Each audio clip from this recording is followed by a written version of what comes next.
جسن قومی محاذ جیستی شہریوں نے 8 روز قبل شاہ لطیف پبلک پارک سے اغوا ہونے والے اور بعد میں بے دردی سے قتل کیے گئے خانگی ٹی وی کے کیمرہ مین فاروق حجاف کے 3 سالہ معصوم بیٹے حسنین کے قاتلوں کی گرفتاری کے لیے احتجاجی مظاہرہ اور بس اسٹینڈ پر روکیا۔ اس احتجاج میں نینگر کے وارث، وکیل برادری اور جسن قومی محاذ کے ارکان نے بھرپور شرکت کی۔ دھرنے کی وجہ سے مختلف شہروں کی طرف جانے والی ٹریفک بھی بند رہی۔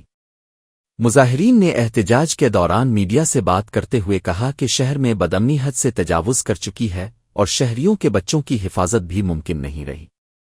جسمانی وائس چیئرمین عزیز اللہ او ایاز بلیدی، حبیب سن الفاو، غلام مرتضی، تنیور نعیم و مانو گلبھار جلبہ اور دیگر نے کہا کہ معصوم حسنین کو دن دہاڑے اغوا کر کے بے دردی سے قتل کیا جانا ناقابل برداشت ہے۔ انہوں نے مزید کہا کہ اغوا اور قتل کے 8 دن گزرنے کے باوجود پولیس ملوث ملزمان کو گرفتار کرنے میں کوئی قدم نہیں اٹھا رہی اور نہ ہی واقعے کی FIR درج کی گئی ہے۔ مظاہرین نے انتظامیہ کی غفلت پر سخت احتجاج کرتے ہوئے کہا کہ شہریوں کے ساتھ انصاف کے بجائے معصوم بچے کے خون کو نظر انداز کیا جا رہا ہے۔